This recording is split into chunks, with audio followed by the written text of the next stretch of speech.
முருகனின் அறுபடை வீடுகளில் முக்கியமான படை வீடு பழனியாகும். பழனி தண்டாயுதபாணி சுவாமி கோவிலில் கிபி 1650 காலகட்டம் வரையில் சைவ மரபினராக இருந்த புலிப்பாணி சித்தரும் அவர்தம் வழித்தொன்றர்கள் மூலமே முருகனுக்கு பூஜைகள் செய்யப்பட்டு வந்தன.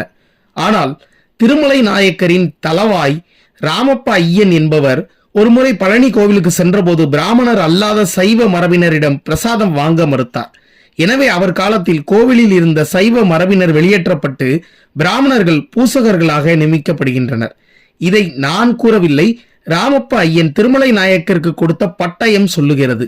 இந்த தகவல் 1948ஆம் ஆண்டு வெளிவந்த பழனி தல வரலாற்று நூலிலும் உள்ளது. எனவே இதன் மூலம் எளிதாக சொல்லலாம், சைவ மரபினரான புலிப்பாணியர் வழித்தொன்றர்கள் தான் முருகனை பூஜிக்க அதிகாரம் கொண்டவர்கள் என்று.